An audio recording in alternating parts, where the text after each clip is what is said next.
if there's a time where it makes sense for you to increase your holdings substantially, I'm not the one that tells you that. You're the one that figures it out for yourself and decides that your level of understanding or comfort with the asset has increased, and therefore a larger position might be right for you.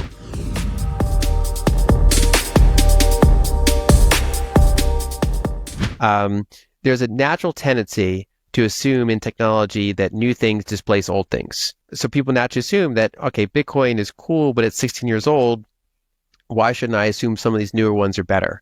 And my general answer to that is the main exception for that rule of newer technology being better is communication protocols. I would advise people against unit bias.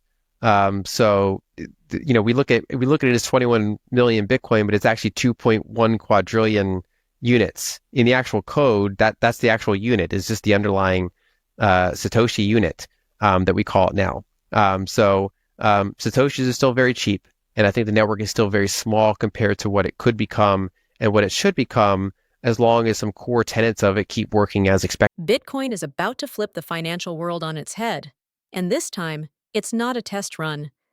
After 16 years of steady growth and relentless innovation, Bitcoin has proven it's far more than just a trend.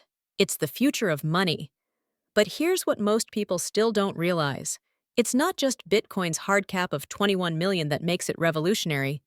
It's the 2.1 quadrillion satoshis, the tiniest units that make Bitcoin infinitely divisible and scalable.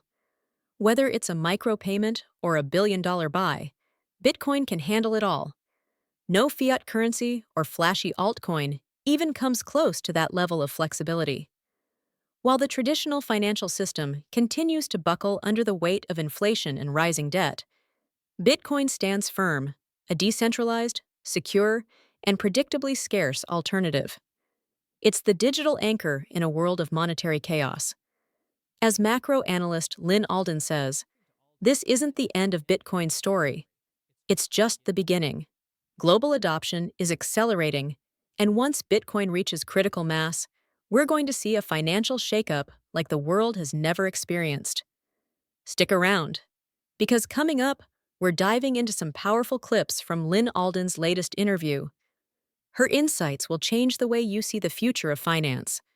Don't forget to like, subscribe, and turn on notifications so you never miss a moment of this financial revolution. Let's jump in. The downside is that printing the difference negatively affects some people, particularly anyone holding cash, anyone holding bonds, basically the people that are holding parts of the fiat system, or that have their income denominated in it. A thing I like to point out is that whenever you have a expanding money supply, it benefits one side. Like every contract is now affected by government decisions that affect debasement. So everybody's wage, as well as different businesses, if they have kind of multi-month or multi-year supply contracts with each other at certain prices, these are fixed things. And for example, if you're an employee and you get a certain wage, and the money supply is growing every year, the burden is on the employee side to try to increase their wage every year, whereas the employer has the built-in advantage of the, kind of the status quo. And especially we talked about how there's a difference between money supply growth and CPI. So it's easier for the employer to point to CPI and say, well, maybe I'll give you that number. And so it kind of airs the power toward one side of a contract when this happens. And so that's the cost of debasement, is that, especially if you were to steelman what they're thinking, they think that they often can deploy resources better than the private sector. And so, if Marcus Aurelius is running the economy, maybe he's if some like outlier capital allocator is the one that happens to be debasing everyone's money and making decisions, then sure, maybe that one time out of 100 actually works out. The problem is that the vast majority of political systems are not going to be particularly efficient at capital allocation. That there's going to be some spectrum of error in the system, and then that's what leads to prices going up for everyday people. I think it's the best tool that's available. I don't think it's a silver bullet for every single thing. So, for example, that probably mentioned with wages. If you earn X amount of dollars per year and money supply is growing at a certain rate, you might still have trouble with your employer getting the wage that you deserve to kind of keep up your share of the ledger. That's still a challenge. But at least it helps with the savings side of the problem, which is to say, if you're looking at things you could purchase, like a savings bond that's giving you interest rate below the money supply growth rate, or a savings account, or a very highly valued equity, or a very highly valued house, that's not immediately meeting your shelter needs. Bitcoin is a very powerful savings device. The fact that it has no long-term supply growth once it reaches its total number of units, and there's also and this is where it gets challenging because there is like an early advantage, which is to say that right now you benefit not just from Bitcoin's qualities, but the fact that it's being recognized by the world for its qualities. So there's a gap between what this network, how cool this network is basically, and the world kind of over time, because these things can take a generation or two to test its qualities, come to appreciate its qualities, and then for many people grow up with its qualities. So changing is always harder than just growing up and something exists. And so Bitcoin has to go through some maturation process. And if people are feeling disenfranchised, they tend to look a little bit more for non-traditional solutions. And the risk there is that they could fall into scams and other kind of false promises. And that's where I think Bitcoin really threads the needle, which is to say, this is the most powerful thing around. A lot of intelligent people have looked into it from a variety of different backgrounds and said this is actually a pretty powerful thing, and that it can help you as long as you, I think, approach it kind of humbly, and as long as you don't then push further into kind of things that end up actually being frauds and scams and things like that. So I think this is in the near term, I think it can help people individually. And then should it become large enough and should it become something that people just kind of naturally grow up with, I think it can affect things at a more macro level, for like our children's generation and grandchildren's generation, hopefully. So I classify it as an emerging store of value. So it's an emerging savings technology. If you were to say in 2011, so 2 years after it came out, is this savings technology? I would say at that point it's very early. It's not been tested, in many different scenarios yet. The legal status was very unclear. It's a very small, highly volatile network. But every year that goes by, and as the asset becomes more liquid, more widely distributed, tested under different conditions to see all the different ways that the network holds up against what life throws at it. As we're now like 16 years in, I think it has transitioned more toward savings technology as something that can be relied upon. And I still think it has a ways to go. That volatility can shake people out, and it does require more research and conviction than what we normally think of as a low-risk savings asset in order to get in. It takes some degree of unconventional thinking or willingness to think outside the box to, be meaningfully interested in the network before the majority are. And so I think that's probably the best way to think of it, is that there's a spectrum that Bitcoin is going through, and as long as it continues to be successful at the things that it's doing, it moves that dial from early speculation, statistically this probably won't work out, but maybe it will, to, hey, this thing has been functioning for 16 years. It has higher uptime than Fedwire. It's been the largest, most liquid, secure cryptocurrency for every one of those 16 years. That's not the same asset per se as it was, 13, 14, 15, 16 years ago. And I think it'll, as long as it keeps growing and solidifying, it'll be a different asset at year 25. And that's how I approach it. Inflation is the silent thief, draining the value of your savings and paycheck while tipping the scales in favor of debtors and big institutions. While everyday workers fight for raises that never quite keep up, Bitcoin offers a way out. With its fixed supply, Bitcoin isn't just a digital currency. It's the most powerful, inflation-resistant savings tool ever created. After 16 years of near-perfect uptime, even outperforming Fedwire, Bitcoin has evolved from a speculative idea into a reliable store of value. No, it won't magically fix wage stagnation overnight, but it gives you something fiat never will: a real shot at preserving and growing your wealth. Forget the old school hedges. Bitcoin isn't just a hedge against inflation, it's a full-blown escape from the fiat money trap. Sure, it's volatile. It doesn't always track CPI or move neatly with interest rates. But that's the price of becoming the world's first truly scarce, decentralized, and incorruptible monetary asset, from zero to potential global reserve. These are just the growing pains. Start small, learn fast, hold tight. As Lynn Alden explains, this financial revolution won't wait for skeptics, and when the shift happens, it'll move faster than anyone expects.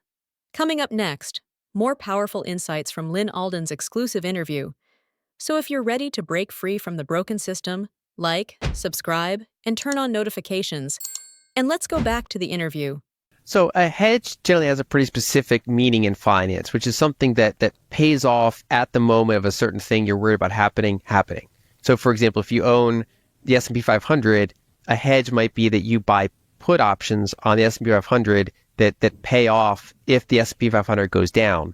That's a very specific hedge. There are other hedges that are maybe not that specific, but there's still very high probability to pay you at the period of time of something you're concerned about happening, kind of like insurance. Bitcoin, I don't classify as a hedge per se, because there's multiple variables that go into its price, and it doesn't have a very high correlation with consumer price inflation, especially because the way that the market works, when it sees inflation, consumer price inflation coming in higher than expected, their natural reaction is to say, well, the central bank is going to have to raise interest rates then. They're going to have to try to harden their money. So maybe I should sell some of these, other types of assets, or my liabilities might be getting a little bit harder because they're going to raise interest rates. And so I wouldn't classify it as saying if you're worried about CPI inflation, this year, Bitcoin is not necessarily going to be going up and down at the right times for you. I go back to that emerging store of value thing, which is to say that there's this network, it's the best in class at what it does, and it has a fixed number of units. In contrast, all these different fiat currencies in the world, of which there's over 100, all inflating in supply at different rates, and that Bitcoin protects you from that long-term monetary debasement if you're willing and able to withstand some degree of volatility along the way, because you're also dealing with the fact that the world is gradually understanding what this asset is. Another thing I like to point out is that in order to go from worth zero to worth trillions of dollars, Bitcoin needs upward volatility. And any upward volatility is going to attract speculators and people who buy it on leverage. And eventually that can get overdone for periods of time. And then unfortunately you get downside volatility. So there's no realistic scenario where you get upside volatility that we want and that the network needs in order to get large enough, without those periods of washout and downward volatility. And that's why it can seem like a speculative asset. I also think that there are certain assets that can seem speculative if you haven't researched all the properties. So years ago, people said, I think the big tech stocks are speculative. Well, if someone did a ton of work and said, I have a pretty sound thesis why I think that these things are going to get bigger than anyone thinks, that they're solving bigger problems than the average person seems to realize.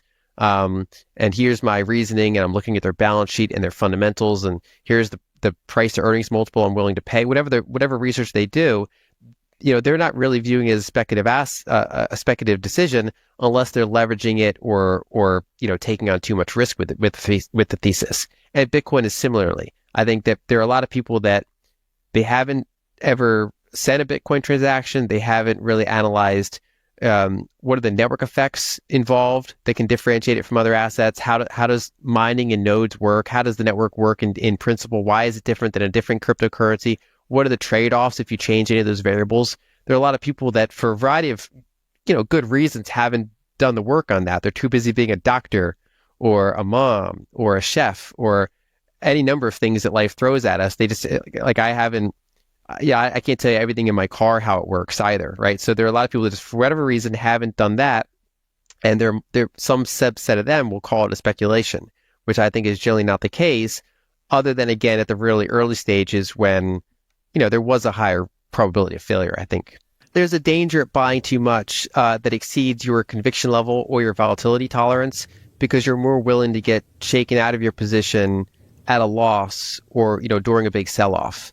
And so I generally I don't think it's right to kind of rush in more than you're comfortable with. I think initially, the pretty low hanging fruit is to get off zero. That there's a lot of there's a lot of right answers for how much Bitcoin you should have. But I think that if anyone who looks into it, generally finds that the zero is not one of the right answers. So I think get off zero. And then there's a couple steps you can make. You can experiment with it to some extent. You could buy some from an exchange or a brokerage and then pull it into your own self-custody and try sending a transaction with amounts that you're comfortable with, given the research, with like a simple mobile wallet, and you can graduate toward more secure options for larger amounts if you decide to go that route. You could also invest some time into reading a handful of Bitcoin-related books. It's not necessarily the first thing you want to do is if you want to get them into Bitcoin, you don't necessarily shove them a 400-page Bitcoin book. But if someone, for example, watches this podcast or watches your series or is otherwise interested in the asset, I think the next step is to spend a weekend, read a couple high quality sources on it, so that you get more of the details that we can cover in a conversation like this, and then consider getting off zero. And generally, the more you learn, there's some research that shows basically the more someone is knowledgeable about Bitcoin, the larger share of the net worth it ends up being. So my general view is that if there's a time where it makes sense for you to increase your holdings substantially, I'm not the one that tells you that. You're the one that figures it out for yourself and decides that your level of understanding or comfort with the asset has increased, and therefore a larger position might be right for you. Fresh data is in, and Bitcoin might be gearing up for a massive second-half rally in 25. U.S. exchange transfer volumes are flashing early signs of renewed momentum, and according to analyst Axel Adler Jr., a key reversal is underway. The U.S. versus offshore trading ratio has flipped its January downtrend, a move that has historically signaled major bull runs just around the corner. But that's just the beginning. We've also seen a critical technical crossover. The 90-day simple moving average has just pierced above the 365-day, a bullish signal that preceded Bitcoin's explosive surge from $60,000 in previous cycles. And the Onchain data? Even more bullish. Exchange reserves have dropped to their lowest levels since 2018. Just 2.43 million BTC left on platforms. Meanwhile, the stablecoin supply ratio, SSR, sits at 14.3, showing there's plenty of dry powder on the sidelines ready to buy. These are the kinds of indicators that macro analyst Lynn Alden says reflect Bitcoin's evolution into a scarce, institutional-grade asset. And now, for the first time since January, Bitcoin has reclaimed its monthly VWAP as support, a move that could soon open the door to $90,000. Of course, there's still some caution in the air. Analyst Joan Wedson warns the 86,000 level could act as a bull trap if buyers get ahead of themselves. But here's the bigger picture. Supply is drying up, institutional interest is rising, and the technicals are starting to align. Bitcoin is making its case, not just as a speculative asset, but as a real store of value. So the question for investors isn't if the next big move is coming, it's when, and how much of the limited supply they'll lock in before it does. As Lynn Alden puts it, Bitcoin is the escape hatch from fiat. Do you see Bitcoin replacing part of your savings? Let us know in the comments below. We want to hear your take. Smash that like button, share this video, and don't forget to subscribe so you don't miss what's coming next. Thanks for watching. See you on next video.